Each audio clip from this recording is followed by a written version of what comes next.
లడ్డు విషయంలో YCP lawyer గత ప్రభుత్వంలో అదనపు అడ్వకేట్ జనరల్ గా పనిచేసిన పొన్నవోలు సుధాకర్ రెడ్డి చేసిన వ్యాఖ్యలపై డిప్యూటీ సీఎం పవన్ కళ్యాణ్ మండిపడ్డారు. ఆయన చేసిన వ్యాఖ్యల వీడియోను జత చేస్తూ ఇవాళ ఎక్స్ లో ఓ పోస్ట్ పెట్టారు. ఇందులో పవన్ తిరుమల లడ్డు సమస్యపై వైసీపీ ప్రభుత్వంలో మాజీ ఏఏజీ చేసిన అవాంఛనీయ వ్యాఖ్య ఇది. సనాతన ధర్మాన్ని ప్రజలు అపహాస్యం చేస్తున్నారన్నారు.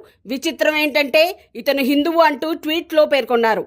ఈయన పొన్నవోలు సుధాకర్ రెడ్డి గారు మాట్లాడేది పంది కొవ్వు చాలా ఖరీదైంది, ఆ కొవ్వు లడ్డు నెయ్యితో ఎలా కలుపుతారు, నెయ్యి 300 రూపాయలు ఉంటే పంది కొవ్వు 1200 రూపాయలు, బంగారంతో రాగి కలుపుతారా, ఇత్తడిలో పుత్తడి కలపరు, చెంబు తయారులో ఎవరైనా బంగారం కలుపుతారా?